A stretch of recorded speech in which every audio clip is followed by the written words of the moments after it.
Second.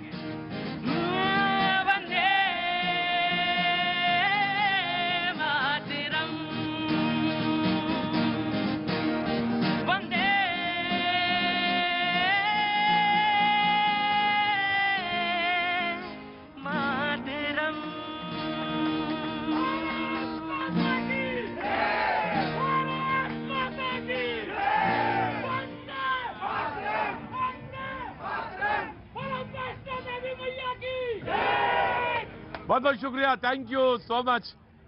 आप तमाम सारे लोग जो आज यहाँ कनॉट प्लेस पे मौजूद हैं, उन सबका बहुत बहुत शुक्रिया, thank you so much. Dussehra कल दशमी है, सबको बहुत बहुत शुभकामनाएं आज ही देता हूं मैं।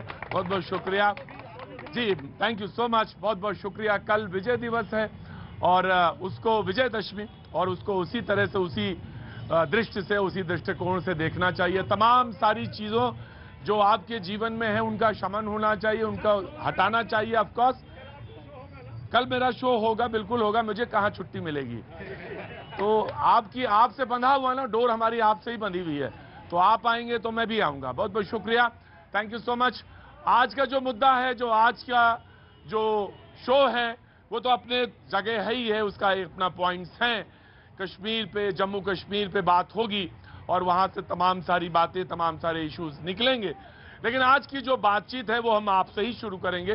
वो जो यहाँ पे आप सारे लोग मौजूद हैं, मैं उनसे सबसे पहले मुखातिब होऊंगा, मैं उनसे सबसे पहले बात करूंगा। उसके बाद जो जहां जहां से आते हैं, बड़े दूर दूर से लोग आते हैं, तो मैं उनसे बात करूंगा। आप कहां से आई हैं जी?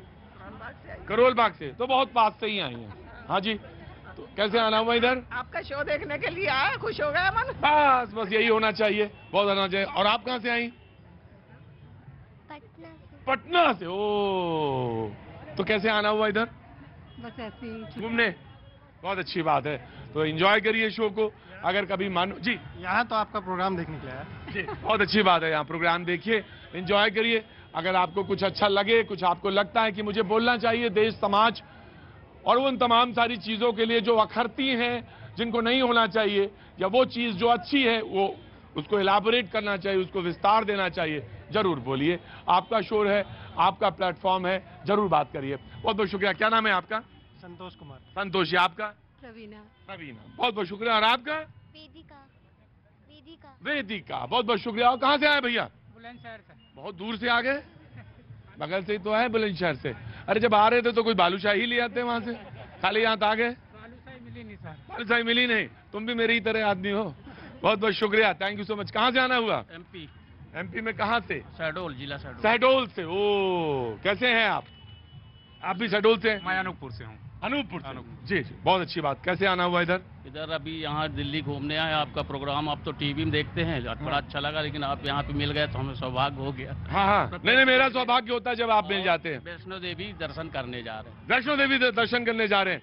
वो देखिए, अब जो 90 सीटें हुई हैं जम्मू कश्मीर में, उसमें एक सीट जो है वैष्णो देवी के नाम से भी अब है। तो उसमें एक सीट जो है विधानसभा की, 90 सीटें हो गई हैं। पहले 87 थी, जब लद्दाख बना तो उसमें 4 सीटें चली गई, और अब 7 सीटें प्रस्तावित हैं विधानसभा में, तो 90 हो जाएंगी। तो आप जहां वैष्णो देवी जा रहे हैं मां के दर्शन करने, उनके नाम से एक सीट अब रखी गई है। तो बहुत बहुत शुक्रिया, थैंक यू सो मच। क्या नाम है? मेरा नाम गुड्डू मिश्रा। हाँ? रुपेश कुमार मिश्रा। गुड्डू मिश्रा। गुड्डू ही ज्यादा अच्छा लग रहा है मुझे, रुपेश से ज्यादा अच्छा गुड्डू है ना? तो शहडोल वाले गुड्डू जी, तो जब लौटिएगा तो प्रसाद लेके आइएगा, है ना? आपकी यात्रा सफल करें माँ। जी जनाब, कहाँ से हैं आप? जनकपुरी, दिल्ली। जनकपुरी से। मैं जनकपुरी में मैंने शो किए हैं किसी जमाने में, बहुत सारे। कैसे आना हुआ? आपका शो देखते हैं तो बच्चों ने देखा अंकल दिख रहे हैं, तो हाँ। अंकल से मिलने आए। अच्छा, अंकल से मिलने चले आए। क्या नाम है आपका? तेजस्वी मांगा। तेजस्वी। और आपका? जागृति।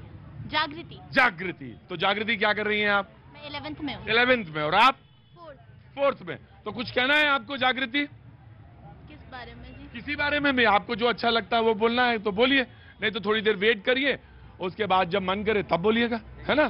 ठीक है, आपको बोलना है। कुछ याद आ गया? गुरु है सर। हाँ, गुरु हैं आप गुरु हैं। हम, आप गुरु हैं। देखो भाई, ये तो एक बात है, सीधी सी बात। गुरु और चेला का मामला कुछ पता नहीं चलता, कब कौन कहा गुरु मिल जाए। तो मुझे लगा कि शायद मैं मेरे गुरु आ गए, तो मैंने कहा जाऊं, तो बोले नहीं नहीं, आप मेरे गुरु हैं। कहाँ से आना हुआ भैया? बिहार से। बिहार में कहाँ से? सर मोतिहारी। मोतिहारी, तो मैं गुरु कैसे हुआ? यहाँ आओ। मैं भी एक पत्रकारी हूँ और अभी बहुत अच्छा, तो मैं इस तरह का पत्रकार हूँ कि मैं गुरु बन सकता हूँ? ना आज आज अभी कांग्रेस पार्टी ने निकाला है। हाँ जी सर, जान है आप न्यूज 18 के सर। बहुत अच्छी बात है साहब। अभी कुछ एक ट्वीट आया है, मैंने देखा है कांग्रेस पार्टी की तरफ से पत्रकारों के लिए नवाजा गए हैं सारे पत्रकार, एक ही लाइन में नवाज दिए गए। जी, कहाँ से आना हो भैया? गाना के लिए मैंने आया था। गाना गाना है? यहाँ पे आया था ना सर मैं। तो गाना गाना है। अच्छा, जैसे मान लो गाना ना गा पाओ तो चला जाऊंगा सर वापस। चले जाओगे? इतना निराश होने की जरूरत नहीं है, गाना जरूर गाना, मैं जरूर सुनूंगा तुम्हारा गाना। और कैसे हैं आप? मुझे मालूम है आप तो आते रहते हैं। जी, आप कहाँ से?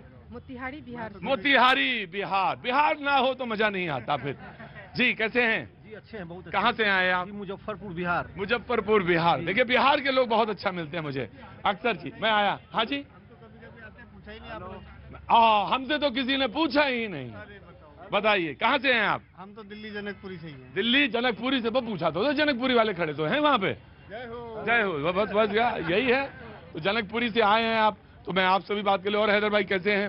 जम्मू कश्मीर के बारे में मैं कहना चाहता हूं कि जम्मू कश्मीर में 370 धारा हटने के बाद जो तरक्की हुई है, जो प्रोग्रेस हुआ है, वहां की जो पत्थरबाज लोग थे, आज उनके हाथों में लैपटॉप है, नौकरियां हैं और उनका अपना कारोबार है।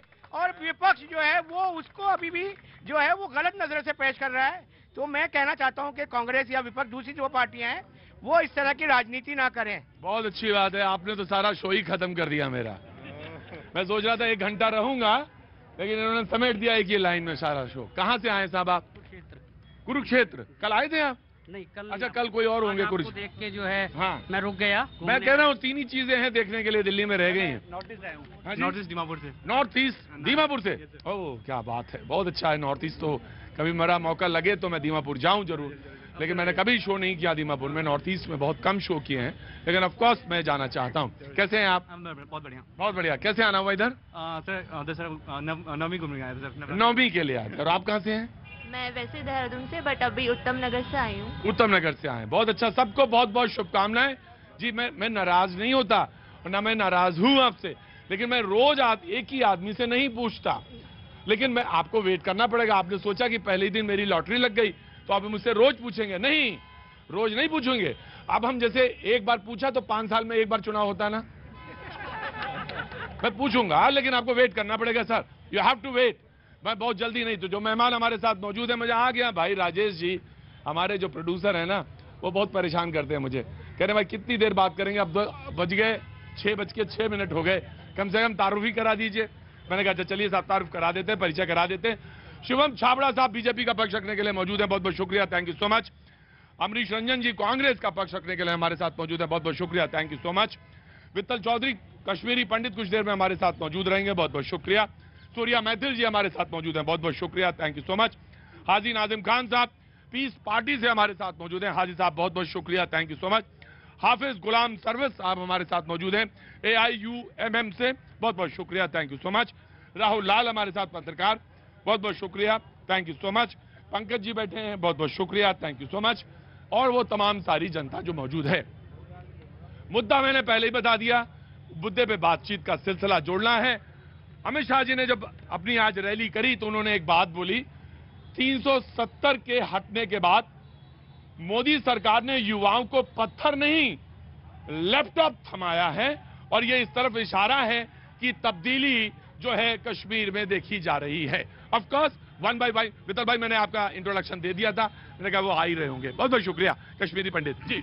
धन्यवाद प्रतीक जी। पहले तो यहाँ उपस्थित सभी जनसमूह को वंदे मातरम। देखिए प्रतीक जी, अमित शाह जी ने जो बोला 100% सत्य बोला, और आज जम्मू कश्मीर के जो हालात हैं वो ये बताते हैं कि सांप्रदायिकता कौन करता था।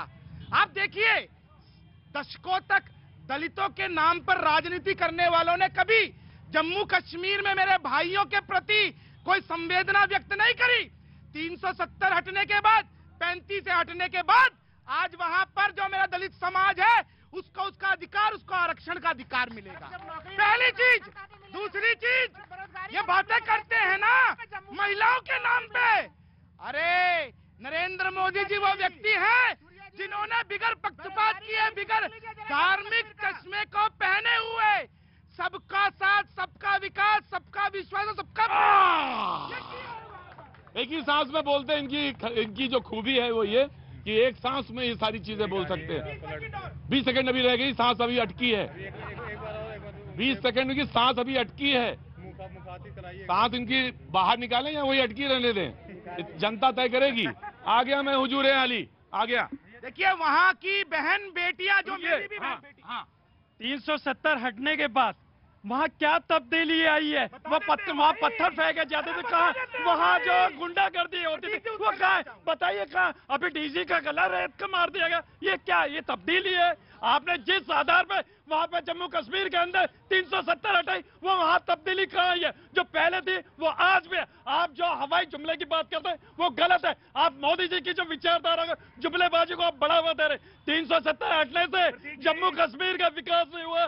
जम्मू कश्मीर का विकास नहीं हुआ, वहाँ एक अपराध और ज्यादा बढ़ा है। देखिए प्रतीक जी, जो महिलाओं के विषय में मैंने बोला, कांग्रेस और बीजेपी दोनों अभी बिगैर धार्मिक चश्मे के वहाँ सभी बहन बेटियों को उनका अधिकार दिया, उनको स्वतंत्रता का मौका दिया। पहले किस प्रकार से वहाँ की बेटियों का अधिकार खत्म होता। दूसरी बात ये बोल रहे थे कि जम्मू कश्मीर में क्या बदला? 2 निशान, 2 प्रधान, 2 संविधान। शाबाश। कौन बोला शाबाश? क्या बोला है? पहले 2 विधान हुआ करते थे यहाँ पे। हैं? एक देश में 2 विधान नहीं चल सकते थे। हाँ, आज जो मोदी ने किया है ना, वो किसी माई के लाल में दम नहीं है, किसी भी माई के लाल में। जो मोदी जी ने किया वो किसी माई के लाल में दम नहीं है। अरे मोदी जी कह दो, माई के लाल में कहने की क्या जरूरत है? माई के लाल आज भी आतंकवादी कौन है? क्या नाम है उन लोगों के? सबके पीछे कुछ ना कुछ लगा हुआ है। इन्होंने 370 जो हटाई इसलिए हटाई कि वहाँ आतंकवाद खत्म हो गया। कहाँ तब्दीली आई है? बार बार आप मोदी जी की कोई तब्दीली। ये एक बात तो कश्मीर भारत का हिस्सा नहीं था, कश्मीर भारत का हिस्सा था, लेकिन ये पता है किसको परेशानी नहीं है। जिनका जो असल बाशिंदे हैं वो खड़े हैं, देख रहे हैं। कश्मीरी पंडित वो खड़े हुए आराम से देख रहे हैं कि इनको लड़ लें दो पहले, फिर मैं आऊंगा, मुझे बोलना है, मुझे तो मालूम है क्या बोला। पहले Congress and BJP then coming to you. जी देखिए, धारा 370-35 से जब समाप्त की गई तो इस बात में कहीं कोई दो राय नहीं है प्रतीक भाई, और इस बात को ऑन रिकॉर्ड मैं कह सकता हूं। जिस प्रकार से आतंकवादी घटनाओं के अंदर कमी देखी गई, जिस प्रकार से पत्थरबाजी की घटनाओं में कमी देखी गई, कौन इस बात को प्रमाणित करता है कि वहां का युवा वास्तव में काम करना चाहता है, पैसा कमाना चाहता है, विकास चाहता है। दूसरी बात करने की हिम्मत रखी है कि एम्स मोदी सरकार ने दिया, IIM मोदी सरकार ने दिया, IIMC मोदी सरकार ने दिया, और तो और अनंतनाग, डोडा, किश्तवाड़, राजौरी जैसे इफेक्टेड जिलों में मेडिकल कॉलेज दिए गए, जिससे कि वहाँ के युवाओं को बेरोजगारी दर की बात कर रहे थे।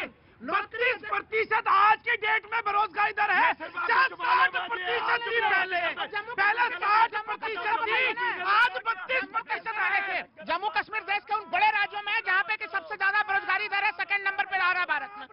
आप रोजगार देंगे?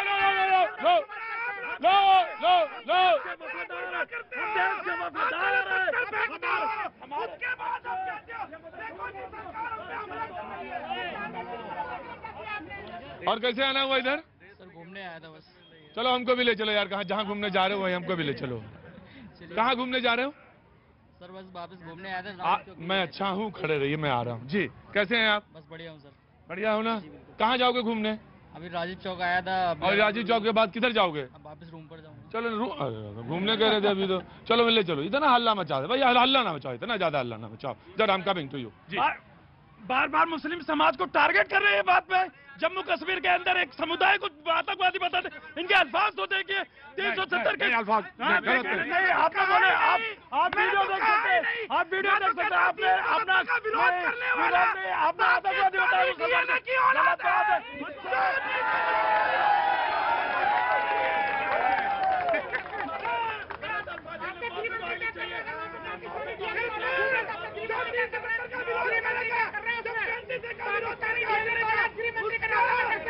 और बाजी बैठ जाओ यहाँ पे, हट जाओ।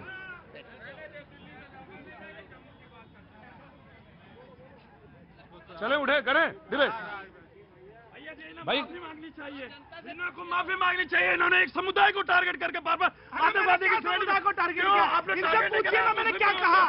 अरे आज अमित शाह जी जिनके हाथ में पत्थर था उनके हाथ में लैपटॉप थमा रहे हैं, उनको रोजगार दे रहे हैं। गलत कर रहे हैं क्या? आपसे पूछता हूँ। अच्छा कर रहे हैं, अच्छा कर रहे हैं, अच्छा कर रहे हैं ना। एक काम, एक मेरे ऊपर एक दर्द किस बात का है? जरा बैठिए, आप बैठिए, आप किस बात का इन लोगों मैं बताऊं दर्द क्या है? मैं बताता हूं दर्द क्या। अगर आप बैठ जाए दर्द कम हो जाएगा। बैठिए, बैठ गया, बैठ, दर्द कम हो गया अपने आप, बिल्कुल दर्द अपने आप जगह सामान्य हो गया।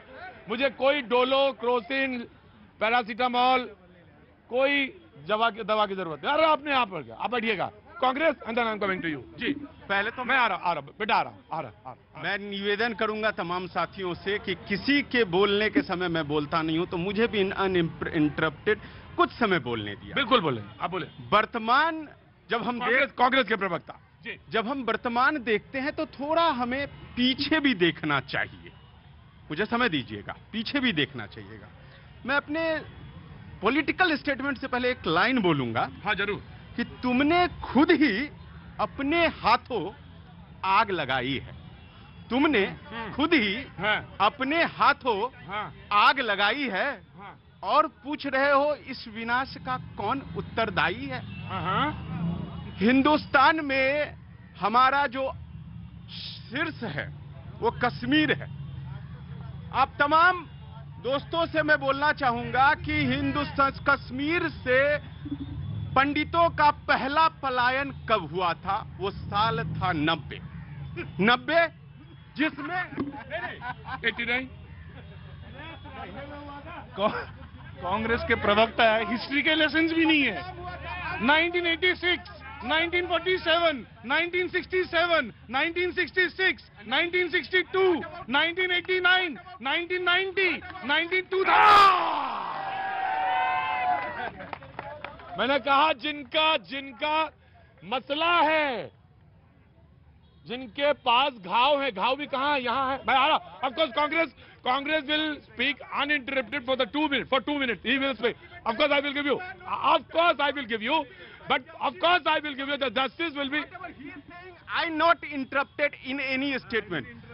जब केंद्र में कत्लेआम 90 में हुआ था, जब केंद्र में बीजेपी समर्थित बीपी सिंह साहब की सरकार थी, उस सरकार में अटल बिहारी वाजपेयी और लाल कृष्ण आडवाणी जैसे लोग शामिल थे। उस समय किसी ने नहीं बोला, विपक्ष के नेता। उससे पहले क्या था? उससे पहले क्या बोल रहे? जो पहला आप भी जानते थे कि इतिहास को तोड़ के मरोड़ के पेश करके 10 लोग मेरे पे चढ़ जाएंगे, उससे कुछ नहीं होगा। आप मेरे उत्तर ही देते हैं। रामधारी सिंह दिनकर की कहूंगा, समरसेज है नहीं पाप का भागी केवल ब्याग, तो तटस्थ है समय लिखेगा उसका भी इतिहास।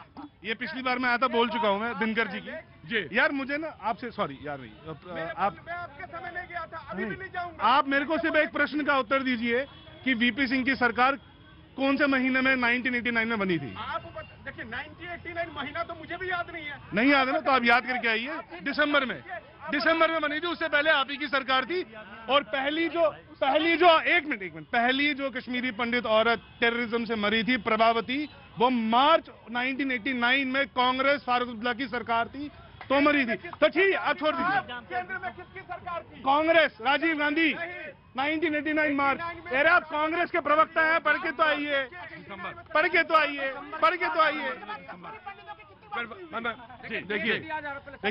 देखिए क्या होता है कि जब भी हम कश्मीर की बात करते हैं, हम लोगों की, आज होम मिनिस्टर साहब भी कश्मीर ही करते रहे। कश्मीर का एक बहुत बड़ा प्रांत है, जम्मू कश्मीर है वो। It is a union territory of Jammu and Kashmir. तो आप जम्मू की भी बात कीजिए। आज मैं जम्मू के गुज्जर, बकरवाल, इनके लिए मैं बहुत खुश हूँ। आरक्षण मिल रहा है, आरक्षण मिल रहा है। ये आज अगर जम्मू कश्मीर की बाउंड्रीज, टेरिटरीज, आज अगर जम्मू कश्मीर भारत का अभिन्न अंग है, तो उसमें बहुत बड़ा हाथ इन्हीं गुज्जर, बकरवाल, पहाड़ी लोगों का है, क्योंकि ये भारत के, सुनिए, तो 370 क्यों आया आपने? 370 क्या था? चलिए बताइए आप, 370 कब आया भारत में? भारत के संविधान, चिल्लाओ। 26 अक्टूबर 1947 में भारत सरकार का भी है।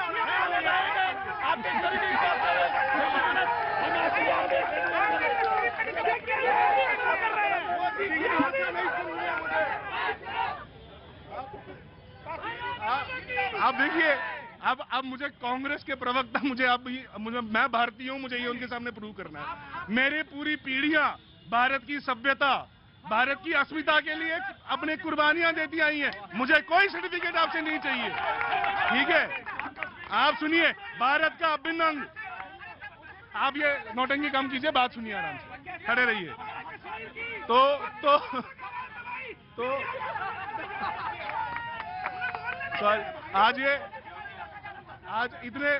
आज मुझे बल भाई शांत। मुझे ये बताइए, प्लीज मुझे ये बताइए, आप जो इतना परेशान आज हो रहे हैं, कश्मीर में जो रिजर्वेशंस मिली है उसमें मेजॉरिटी कम्युनिटी कौन सी है जिनको रिजर्वेशन मिलेगी? एक मिनट रुकिए, बताइए कौन सी कम्युनिटी है? अच्छा चलिए मुझे ये बताइए, आज आप होम मिनिस्टर साहब रजौरी गए थे, तो रजौरी जम्मू कश्मीर के नक्शे में कहाँ आता है? प्रॉब्लम क्या हो गई है? दिल्ली में बैठ के जम्मू कश्मीर के बारे में ये स्पेशलिस्ट हो जाते हैं, इनको वहां की ना ज्योग्राफी नहीं पता, टोपोग्राफी नहीं पता, डेमोग्राफी नहीं पता, हिस्ट्री नहीं पता, इनको ये नहीं पता कि 1989 में वीपी सिंह की सरकार कब बनी थी और कांग्रेस के समर्थक यहाँ पे होते हैं। आप इनको ये पूछिए, आप इनके उसे धारा 370 जब लाया गया तो बैकडोर में एंट्री करवाई तो किसने लाया? प्रतीक साहब, आप बता दीजिए, वीपी सिंह की सरकार में सबसे बड़ा पलायन हुआ था कश्मीरी पंडितों का कि नहीं? और उस समय कत्लेआम हुआ कि नहीं चल रहा? तो कब ये झूठ बोल रहे हैं और आप मुझे बोलने नहीं दे रहे? देखिए लोकतंत्र का डिबेट है, सुनिए। अरे अभी तो आपकी मोदी की सरकार है, आज क्यों पलायन हो रहा है? आज क्यों पलायन हुआ है? आज दूसरा सबसे बड़ा पलायन मोदी जी की सरकार में हो रहा है। ये सुनने की, देखिए मोदी की भाषा नहीं चलनी चाहिए, बात वहां की जुबान की चली जाए। एक व्यक्ति किसी राज्य को प्रेजेंट नहीं कर सकता। मैं कहीं से भी जम्मू कश्मीर का, देखिए कश्मीर पर चर्चा हो और इस तरह से हम लोग अगर आपस में भिड़े तो मैं समझता हूँ ये भी एक अन्याय है कश्मीर के साथ।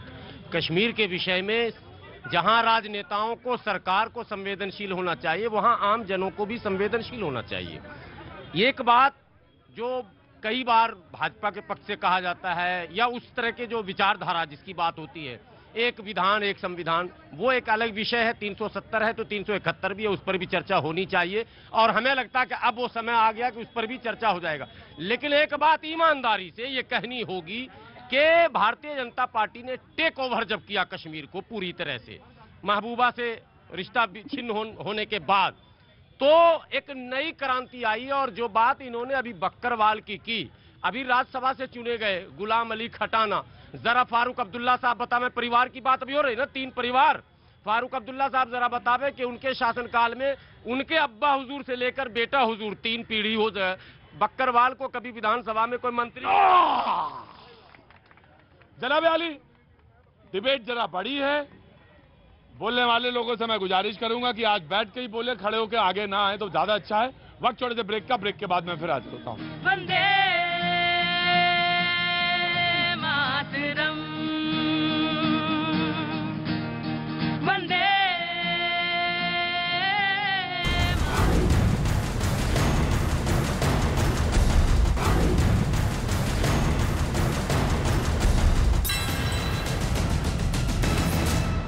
सिलसिला जोड़ेंगे। और आज की बातचीत का जो सिलसिला था जम्मू में, जी बिल्कुल जम्मू कश्मीर के ऊपर बातचीत का सिलसिला जोड़ा गया था। बात यह हो रही थी कि दरअसल 90 विधानसभा सीट प्रस्तावित हैं, इसमें 7 सीटें जो हैं जोड़ी जाएंगी, जो ऐसा परिसीमन के बाद आया है। हालांकि पूरे देश में परिसीमन 2026 में होना है, लेकिन वहां पे 2020 में उसको अधिसूचित किया गया, परिसीमन हुआ, जिसकी रिपोर्ट मई में आई और उसके बाद 90 सीटें प्रस्तावित हैं। 6 सीटें जम्मू से और 1 वैली से, यानी ये 7 सीटें बढ़ेंगी, जो कि 90 सीटें हो जाएंगी। और इसी बात पे बातचीत के सिलसिले को, बात परसीमन पे नहीं, बात रैली के मुद्दों पे है कि हमने क्या किया, हमने चेंज जो लाया, 370 के बाद जो चेंज आया उसकी तरफ इशारा था। निश्चित तौर से मुझे सामने वैली वाले लोग आते हुए दिखाई पड़ रहे हैं, आ जाइए हुजूर। जी जनाब, बातचीत का सिलसिला फिर से एक बार जोड़ेंगे। जी देखिए प्रतीक जी, बार बार अभी पीस पार्टी के जो प्रवक्ता उन्होंने भी प्रश्न उठाया और भी प्रश्न उठते हैं कि क्या किया। तो मैंने शुरुआत में भी बताया, सुन लीजिए पूरी बात को, देखिए मुझे समय दीजिए कि वहां पर दलित समाज को उसका अधिकार दिया। 70 साल तक उसको अधिकार नहीं मिले था, वो अधिकार दिया। बहन बेटियों को अधिकार दिया, बहन बेटियों को अधिकार दिया। साथ में वहां पर रहने वालों को वोट का अधिकार दिया। और सबसे बड़ी बात, वैष्णो देवी के नाम से विधानसभा सीट बना दी है हमने वहां पर वहां के रहने वाले कश्मीरी पंडितों को भी उनका अधिकार दिया। और साथ में 2014 में बाढ़ आई थी जम्मू कश्मीर में, 80,000 का पैकेज नरेंद्र मोदी जी ने दिया। आज उससे बदलाव हुए हैं बहुत सारे। जुमलेबाजी, रुको,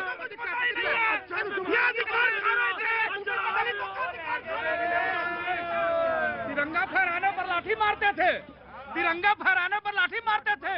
अरे याद करो 1990 में आतंकवादियों ने धमकी दिया था कि जिसने अपनी माँ का दूध पिया है वो आकर के तिरंगा ला रहा है।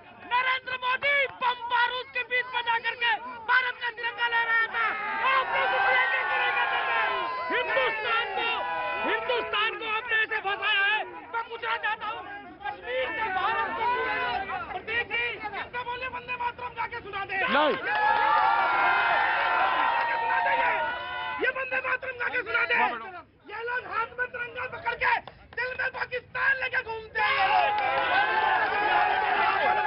ये मेरे पर गलत वर्ड यूज कर रहे हैं, भारत के मुद्दे पर गलत वर्ड यूज कर रहे हैं। इसका मतलब ये हुआ कि इसका जवाब मुझे देना चाहिए। आप बैठिए, इसका जवाब मैं दूंगा। आप बैठिए, इसका जवाब मैं दूंगा। मुझे एक चीज बताइए कि कोई दवाई ववाई है जिसको हम खिला सके कुछ लोगों को यहाँ पे, जो इस तरह से चुप हो जाएं? ये दवा नहीं है, साधना है। बोले दवा नहीं है, साधना है। और ये नहीं, आपके पास तो सारी दवाएं हैं। और ये साधना वही कर सकता है जिसके पास थोड़ा सा धैर्य होगा, और साधना से ही धैर्य आता है। बहुत आपको क्या कहा वो मैंने सुना। आप कोई सर्टिफिकेट बांटने वाले अधिकारी नहीं। बस मेरी बात सुनना, चुपचाप बैठ जाओ, चुपचाप बैठ जाओ, चुपचाप बैठ जाओ, चुपचाप। मैं तैयार हूँ, राष्ट्रगीत का अपमान नहीं सहूंगा। ये खुद बोल रहे हैं भारत में मुसलमान को इस तरीके से गोली लगाने की बात कर रहे हैं। कभी ये बात नहीं कहेंगे, क्यों नहीं कहेंगे भाई? भैया जी, मैं कुछ कहना चाहता हूँ। आज सुनिए, आज मैं बहुत शर्मिंदा हो रहा हूं कि एक मेरे बुजुर्गों ने भारत को आजाद कराने के लिए हंसते हंसते फांसी के फंदे में चूक गए थे। मेरा अपना इतिहास पाकिस्तान ले चुके हैं भैया, भाई पाकिस्तान ले चुके हैं। ये जुमला मत दो, जुमला तुम देते हो। क्या दिक्कत है भाई? हाँ, क्या दिक्कत है भाई? बैठोगे चुपचाप। मेरी दर्द होता है दिल में, तुम्हारी ज्यादा दर्द। मातरम का अपमान नहीं सहेंगे हम। हमारी पीढ़ियों ने शहादत दी। बैठो, इधर आइए आप, बैठिए आप। मैं आ रहा हूं, बस 2 मिनट रुको, 2 सेकंड लीजिए। जी जनाब। भैया जी, जिस तरीके से मुझे आज यहाँ अपनी देशभक्ति साबित करनी पड़ी है, मैं अपने बिल्कुल नहीं करेंगे। आप अपनी बात कहिए, बाकी मैं कहूंगा। मेरे बुजुर्गों ने हंसते हंसते फांसी के फंदे चूम लिए थे इस देश को आजाद कराने के लिए। अगर मेरा इतिहास अगर आप जानना चाहते हैं तो आप इंडिया गेट पर मेरे बुजुर्गों के नाम देख सकते हैं। मैं उन्हीं क्रांतिकारियों का खून हूँ जिन्होंने इस देश को आजाद कराने के लिए हंसते हंसते फांसी के फंदों को चूम लिए। ये वो लोग हैं जिन्होंने अंग्रेजों के आगे घुटने टेके। आपको कहने की जरूरत ही नहीं थी कि आपके बुजुर्गों के नाम इंडिया गेट के ऊपर लिखे हुए हैं। कोई जरूरत नहीं थी। नहीं, मुझे अपनी देशभक्ति साबित करनी पड़ी है। ये डिबेट इस तरह में थी नहीं। जनाब वाली बहुत शुक्रिया। कैसे इधर आना हुआ? और मैथिल, इसका मतलब ये नहीं है कि आप ही सबसे बड़े देशभक्त हैं और आप ही को सब कुछ पता है। नहीं, जनाब बढ़िए। व्यक्ति से प्यार है जो वंदे मातरम कहेगा, भारत माता की जय बोलेगा, उसका सम्मान करूंगा मैं। बात खत्म। ठीक है। और जो इस देश के विरोध में बात करेगा सबसे बड़ा दुश्मन है। अरे बैठ जाओ भाई, बैठ जाओ।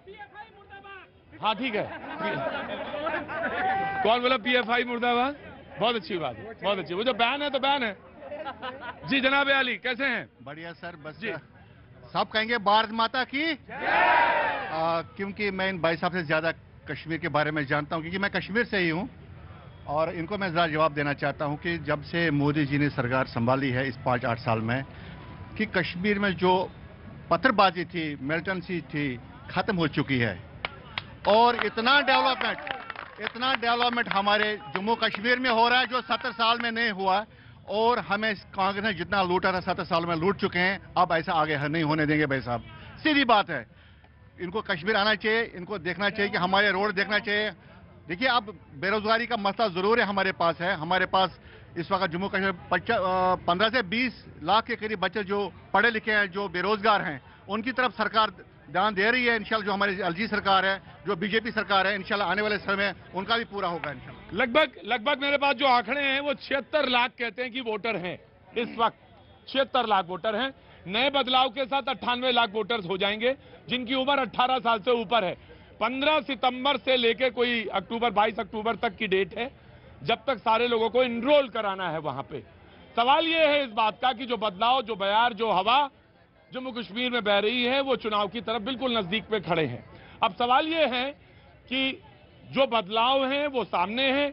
अगर कोई चीज नहीं हुआ, बेरोजगारी मुद्दा है, बड़ा मुद्दा है, लेकिन उन्होंने कहा कि 2000 जो उन्होंने आंकड़े दिए हैं उसमें उन्होंने कहा कि 370 हटने के बाद 2020 में और उससे पहले 15,000 करोड़ के लगभग पैसा इन्वेस्टमेंट हुआ आजादी 47 के बाद, लेकिन अब लगभग 50,000 करोड़ से ज्यादा। अब आप बोलिए आराम से जी। देखिए, एक तरह से मैं आपको ले जा रहा हूं 2019 से पहले। अगर उसी समय नीति आयोग का रिपोर्ट में बता रहा हूं, माननीय प्रधानमंत्री जी का गृह राज्य गुजरात, और गुजरात से कई सारे पैरामीटर्स पे आगे था जम्मू कश्मीर उसी समय, पुराने समय में। साक्षरता दर के मामले में, एक तरह से गरीबी रेखा से नीचे के मामले में, अगर ये कई आंकड़े आप देखेंगे तो उस समय ये जो लगातार आरोप लगते हैं, आप तीनों परिवार पे आरोप लगाइए, कोई दिक्कत नहीं है। जब आपको एक सत्ता बनानी होती है तब तो आप उनके साथ होते हैं, जब आपको तोड़ देना होता है तो आप उनके ऊपर आरोप भी लगा लेते हैं, नंबर 1। दूसरी चीज की बड़ा आश्वासन दिया गया था कि भाई 370 हटेगा, आतंकवाद खत्म होगा। अभी इन्होंने भी कहा कि आतंकवाद खत्म हो गया। भाई हम लोग को लगातार टारगेट किलिंग पर, सोचिए कितने डिबेट हमने आपके साथ ही हम लोगों ने यहाँ पे किया है, और वो टारगेट किलिंग की घटना अभी भी हो रही है। उस पर हमारे सुरक्षाकर्मी हो, चाहे अल्पसंख्यक जो मुस्लिम है वो, कश्मीरी पंडितों, सब लोग चपेट में आ रहे हैं। कश्मीरी पंडितों को काफी आशा और उम्मीद थी कि उनकी पुनर्वापसी होगी, वो पुनर्वापसी कब तक हुई है? देखिए, यहाँ पे 2-2 कश्मीर के लोग यहाँ पे बैठे हुए हैं। तो तमाम मामलों में आज पूरे के पूरे जो भाषण है अमित शाह जी का, देखिए कितना टेकन फॉर ग्रांटेड ले रहे हैं वो। पूरे मामले में एक तरह से वो कश्मीर की तरफ जा रहे हैं। मैं आपके पास जी, ऑफ कोर्स। शायद इनको पता नहीं है कि कश्मीरी पंडित 50% जो कश्मीरी पंडित बाहर थे आज कश्मीर में रह रहे हैं। शायद आपको पता नहीं होगा भाई साहब। और मैं आपके नॉलेज के लिए बता रहा हूं कि आज के डेट में कश्मीरी पंडित नौकरियां भी अब आज कश्मीर में कर रहे हैं। ठीक है, बीच में कुछ किलिंग्स हो गई हैं, क्योंकि जब कश्मीर में डेवलपमेंट होता है तो पड़ोसी देश को पेट में दर्द होना शुरू हो जाता है। जैसे उसे जो उनके सहयोगी हैं, कांग्रेस वाले हैं और भी कुछ।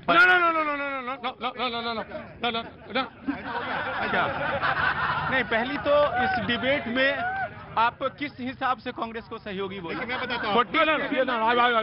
गलत गलत गलत गलत गलत नो, मैंने बिल्कुल गलत मैंने काट दिया उसको पहले। आप तो समझे नहीं, मैंने जैसे समझा माइक हटा दिया जी।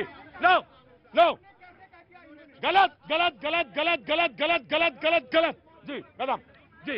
लो, ये प्लीज इधर चलिए जाओ, आप बैठिए जी जी। देखिए,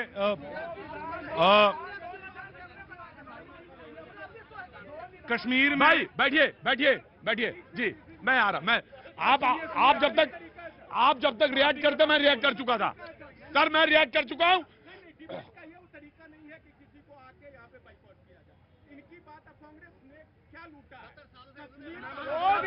रुकिए, बैठो यार, कुछ यार बैठ जाओ प्लीज, फॉर गॉड सेक बैठ जाओ।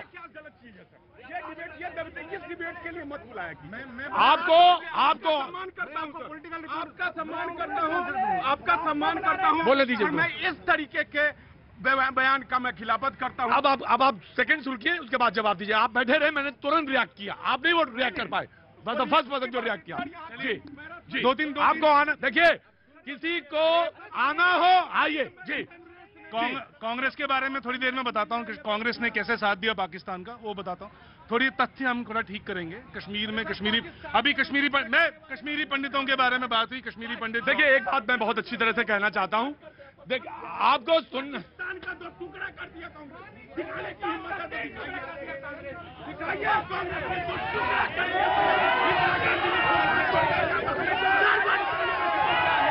पाकिस्तान को किसने टुकड़ा किया?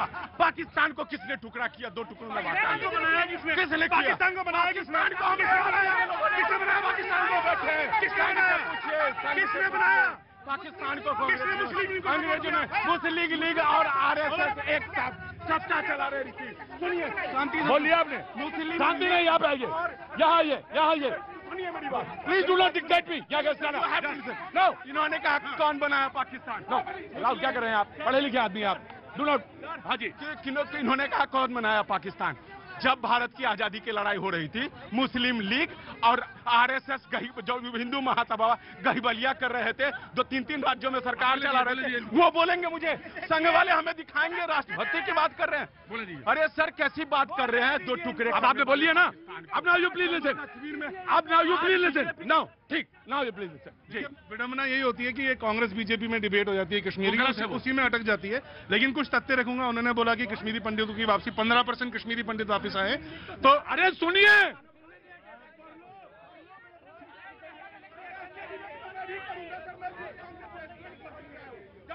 उन्होंने कहा, sir just give me a second, just give me a second. जनाबे आली सुनिए, मेरी बात सुनिए। उन्होंने कहा कि 15, सर आप ही ने सुई बनाई, आप ही ने रॉकेट बनाया, आप ही ने मुझे भी बनाया है। अब चुप जाओ। Now you please listen me.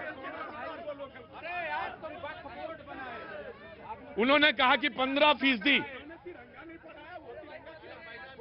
आपने कहा नहीं, please Malik please listen me. मैं सर, क्या गजब है? प्लीज इधर आइए, क्या आप यहाँ प्लीज नर्क बना दिया था हिंदुस्तान। बात कर रहे हैं आप? लो, अब कुछ पहले इनसे पूछिए, इन पार्टियों के नेताओं से पूछे इनकी हैसियत है जम्मू कश्मीर के बारे में बोलने की। 3700 महिलाओं की किडनैपिंग हो जाती है दिल्ली में, 6800 महिलाओं की स्नैचिंग हो जाती है, 2110 महिलाओं का रेप हो जाता है 1 साल में। तुम जम्मू कश्मीर की बात करोगे? अरे दिल्ली तो संभलती नहीं, दिल्ली का आईना तो देखते नहीं हो, बात करते हो जम्मू कश्मीर की। 15% कश्मीरी पंडित वापस नहीं किए। कश्मीरी पंडित जिनका पलायन, जिनका निष्कासन हुआ, वो 7 लाख से ऊपर थे। 15% के हिसाब से होते हैं 90,000 के करीब। कश्मीर में जो टोटल पॉपुलेशन कश्मीरी पंडितों की है, जो 800 फैमिलीज की हैं, जिसमें 3260 को नौकरियां लगी, जिसमें से 3260 में से 3000 जम्मू में अभी स्ट्राइक पे हैं, जो वहां से भाग के फिर से आ गए हैं। तो ये विफलता यहाँ पे थोड़ी सरकार की। मैं एक बात जोड़ना चाह रहा हूं, बस सिर्फ कभी कभी क्या है, बहुत तैश में आने की जरूरत नहीं होती है। कभी कभी आंकड़ों को और कभी कभी बातों को सुनना भी चाहिए। मैं अक्सर कहता हूं कांग्रेस से कि आपका हाथ नब्ज से दूर चला जाता है। आप नब्ज पे हाथ रखिए और सुनने की कोशिश करिए। नहीं सर, मुझे बोलने दीजिए, ये मेरा प्रोग्राम है। And you are always welcome, now you please listen. जी, और दूसरी बात की बात हुई है कि देखिए, जब भी आप डिबेट में आए तो थोड़ा सा रिसर्च करके कश्मीर पे आए। देखिए, कश्मीर में रजौरी कहां पे है, पुंछ कहां पे है, और जम्मू ऊपर आता है, कश्मीर नीचे आता है। ये टॉपोग्राफी डेमोग्राफी को भी समझ के आई है। प्रॉब्लम यहां पे आई है, मैं दोबारा रिपीट कर रहा हूं, आज कश्मीरी पंडित होते हुए भी हमारी केंद्र सरकार से अपेक्षाएं बहुत ज्यादा हैं और वो नहीं हो पाई हैं पूरी। हमारा विरोध है, हम और अपनी आवाज उठाते रहेंगे। लेकिन सबसे इंपॉर्टेंट, जो आज बकरवाल, जो वहां पे गुज्जर, जो वहां पे शिया, जो कम्युनिटीज को रिजर्वेशन देने की बात हुई है, दी नहीं गई है, ये वो कम्युनिटीज है जिनकी वजह से जम्मू कश्मीर भारत का अभिन्न अंग बना रहा है। आपने जो बोला ना कि मैंने बोला कि वो अभिन्न अंग नहीं था, ये हमारी इंडियन आर्मी के आंख कान है वहां पे। तो इनके साथ जितना इनके साथ दुर्व्यवहार आपकी सरकारों ने लगातार किया, इन 3 परिवारों ने किया, आज थोड़ा सा उनके साथ अच्छा हो रहा है। इसमें मेरे को कोई दुखी होने की बात नहीं है, मैं इसको सेलिब्रेट ही करूंगा, हमारे देश के ही नागरिक हैं। दूसरी बात, आपने बोला था नहीं, वो दिनकर जी की कविता इन्होंने बोली थी, मैं बहुत पहले बोल चुका, इन्होंने आज फिर बोली। तो जो तटस्थ रहे हैं ना कश्मीर जेनोसाइड के वक्त, वो आपकी सरकारें रही हैं। वो जिन्होंने आंखें मूंद ली थी उस टाइम पे, आप मुझे बताइए 1986 में, मैं तथ्य पे बात करता हूं, मैं चिल्लाता नहीं हूं। 1986 में अनंतनाग में 300 से ज्यादा मंदिर तोड़े गए, 300 से ज्यादा। चाइना, जो कि कम्युनिस्ट कंट्री है, वहां के अखबारों में निकलता है, सुनिए 1986 में अनंतनाग में 300 तो उस टाइम पे कांग्रेस के प्रेसिडेंट कौन थे? नहीं, ये बताइए ना आज के हाँ, मुझे बताइए। मैं कह रहा हूँ आज के समय में वहाँ पे केंद्र शासित प्रदेश है, वहाँ के शासन में भी गृह मंत्रालय है, केंद्र में % बहुमत है, भारतीय जनता पार्टी है। आखिर ये टारगेट किलिंग क्यों नहीं बंद हो पा रही है? प्रधान हमेशा गृह मंत्री कहता है कि बिल्कुल ऐसे सख्त नहीं इन तत्वों को बर्दाश्त किया जाएगा। नस्तानाबूद कीजिए, पूरा देश आपके साथ खड़ा है। आप कभी बिहारी मजदूरों को मार देते हैं, कभी जो है कि पंजाब के ट्रक ड्राइवरों को मार देते हैं, कोई आतंकवादी। देखिए प्रतीक जी, ये बार बार एक प्रश्न उठा रहे हैं कि वहाँ पे अभी भी टारगेट क्लीन हो रही है, लेकिन अगर आप पहले का डेटा और अब का डेटा उठा के देख लें तो आज वहाँ पर तिरंगा भी लहर रहा है, लोग वहाँ जा रहे हैं, आ रहे हैं और बड़ी शांति से भी रह रहे हैं। लेकिन तब ये इन लोगों के पेट में दर्द नहीं था, आज पेट में दर्द क्यों है? 2 विधान, 2 प्रधान, 2 संविधान खत्म हो गए हैं। इसलिए सर तिरंगा की बात कर रहे हैं, 47 से तिरंगा 26 अक्टूबर 1947 में जब भारत अभिन्न बना तभी से तिरंगा, आप माने या ना माने, भारत का तिरंगा हर जगह है। तो इस तरीके से मैं बात नहीं कर प्रधानमंत्री को मुख्यमंत्री बता रहे हैं। मैं एक मुद्दे पे थोड़ा सुनो। आप बोलो भाई, आप बोलो ना भाई, प्लीज। डिस्टर्ब होता है, बोलो। पुलवामा में जब 44 जवानों की शहादत होती है, उसका मुख्य आरोपी डीएसपी देवेंद्र शर्मा, वो जो मुख्य आरोपी है, उसको बेल क्यों मिला और एनआईए ने आज तक चार्जशीट क्यों नहीं फाइल किया, जो कि हमारे जवानों की शहादत में है। आज कश्मीर की बात कर रहे हैं ना सब हमारे साथी, जो हम लोग बात कर रहे हैं, ये सीट पुलवामा में जो हुआ है उस पे अभी तक इन लोगों का कोई जुबान क्यों नहीं बोला? ये सब जो है ना, मोदी जी हो या शाह जी, ये जो जुमला रचने की उनकी आदत है, उनका उद्देश्य कश्मीर या किसी देश की किसी समस्या का नहीं है। ये 2 कम्युनिटी को एक SC/ST कैटेगरी में ला रहे हैं। क्या ला रहे हैं? मैं नहीं बोल रहा हूँ, SC/ST कैटेगरी में ला रहा हूँ। NCRB का डाटा 2020 का उठा कर देख लीजिए, सबसे ज्यादा 70 सालों में सबसे ज्यादा अपराध अगर किसी कम्युनिटी के खिलाफ हुआ है वो हमारे दलित भाइयों पे हुआ है। उस पे क्यों नहीं बोल रहे हैं? राइट। देखिए कश्मीर पे जब भी बात होती है ना, 2 कम्युनिटीज के बीच में लड़ाइयां उठा रहे हैं, 2 कम्युनिटीज के बीच की ही लड़ाई चल रही थी भाई साहब। उसमें एक कम्युनिटी को हमेशा प्राताड़ित किया गया, वो हिंदू कम्युनिटी थी कश्मीर की। ये ध्यान रखिए, वो अचानक उठ के वहां पे एक दिन रात नहीं उठे थे वहां पे हमेशा टारगेटेड किलिंग्स होती। और इन्होंने बोला कि टारगेटेड किलिंग्स, मैं यार बता चुका हूं आपको, मैंने आपको पिछली बार भी समझाया था आपको। एक मिनट, ये जो टारगेटेड किलिंग्स में वहां पे जो मारे जा रहे हैं, 2 चीजें ध्यान रखिए। कश्मीर में जो निरंतरता के साथ चला आ रहा है, दोबारा समझाता हूं, पिछली बार भी तो फिर समझाता हूं, वो है जिनोसाइड। जिनोसाइड की स्टेजेस होती है, क्लासिफिकेशन, क्लासिफाई कैसे किया जाता है किसी को, ये भारतीय है, ये हिंदुओं का साथ दे रहा है, इसको मार दो। कश्मीर में जो मुसलमान को मारा जाता है, क्लासिफाई किया जाता है इंडियन एजेंट, वो कश्मीर से, वो बताएंगे आपको नाम, इसलिए वहां पे मारा नहीं है। इसलिए हम वहां पे बीजेपी है अभी शासन में, तो हम जम्मू कश्मीर सरकार का नाम ले, मैं गृह मंत्री का नाम नहीं लूं, मैं गृह मंत्री का नाम नहीं लूं, जिम्मेवारी लेनी पड़ेगी। भाई साहब ने सही कहा कि कश्मीर में पहले जो इतनी मिलिटेंसी थी वो कांग्रेस की देन। आप मुझे टोकिए मत प्लीज प्रतीक जी, मैं सच्चाई बता रहा हूं क्योंकि देश सुनना चाहता है। क्योंकि जो 70 सालों से हमारे साथ हुआ कि हमारे भी 2 लाख लोग हमारे थे, हिंदू थे, कश्मीर पंडित थे, हमारे पुलिस वाले भाई थे, आर्मी थे, सब हमारे थे, हमारे खून है ये। और मारे गए आज तक 2-2.5 लाख के करीब लोग मारे जा चुके हैं। और इन 5-8 सालों में जब से मोदी जी ने सत्ता संभाला, और आप देखिए आज भी देख सकते हैं कि कहीं पत्थरबाजी नहीं है, 0% भी नहीं है, और मिलिटेंसी भी खत्म हो चुके हैं हमारे जम्मू कश्मीर में। और हम चाहते हैं कि हमारे जम्मू कश्मीर में मोदी जी की बीजेपी की सरकार बने और आगे ना ये करे। मिलिटेंसी खत्म हो गई भाई, गृह मंत्री के जाने से पहले सोचे ना DG जेल उनकी गला रेत कर हत्या हुई है, इसको आप क्या मानेंगे? इसको बस स्टैंड में बम विस्फोट हो रहे हैं, एक ही स्थान पर रात में प्रधानमंत्री हाथ नहीं मिलाते। मैं बेगूसराय का हूँ, ये आपको पता है।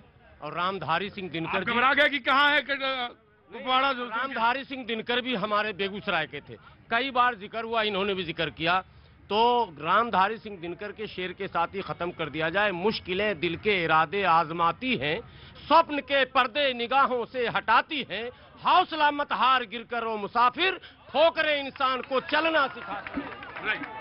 देखिए मैं लास्ट में एक ही चीज बोलूंगा, कश्मीर हो या इस तरह की जो भी समस्या है, उस समस्या, देखिए सरकार आएगी बनेगी, सरकार के बजाय आने वाली अगली पीढ़ी को ध्यान में रखे और जॉन रॉल्स की थ्योरी वेल ऑफ इग्नोरेंस के सिद्धांत पे जिस दिन काम होगा वो होगा, जुमलेबाजी से और झूठ बोलने से, जोर से बोलने से